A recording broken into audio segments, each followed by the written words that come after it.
একই অলৌকিক ঘটনা ঘটে গেল পুরীর রথযাত্রায়, যা আপনারা শুনলে অবাক হয়ে যাবেন।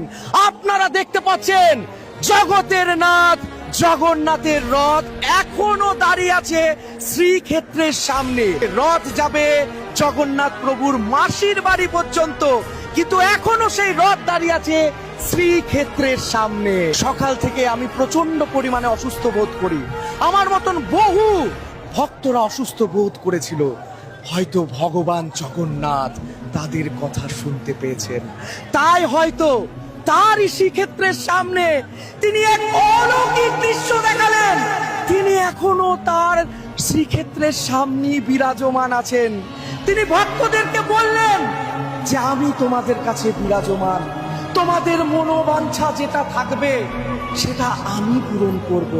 তাই তো তিনি দেখুন, ওই যে তার সেই রথচক্রের মতন নয়ন, তিনি কোমল মৃদু হাসছে প্রত্যেকটা ভক্তর দিকে তাকিয়ে, আর বলছে আমায় দর্শন করো, আমায় দর্শন করো। আপনারা দর্শন করছেন, আগামীকালও যখন আপনারা আসবেন রথের দড়ি টানতে পারবেন। জগন্নাথ প্রভু যায়নি তার মাসির বাড়ি, তিনি ওখানেই আছেন। বহু ভক্ত বহু মানুষ চেষ্টা করার পরও সেই রথকে এক চুল পর্যন্ত কেউ নড়াতে পারেনি। আসলে যদি ভগবান জগন্নাথের ইচ্ছে না হয়, তাহলে কোনো মানুষের, কোনো দেব দেবীর কারো ক্ষমতা নেই তাকে সেই জায়গা থেকে নড়ানোর।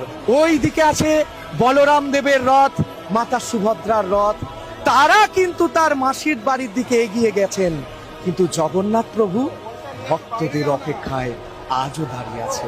তাই আপনারা আসুন না, একবার দর্শন করুন। ভগবান যখন দু হাত মেলে বলছে আমায় দর্শন কর, আমায় স্পর্শ কর, আপনি কেন আসবেন না বলুন তো?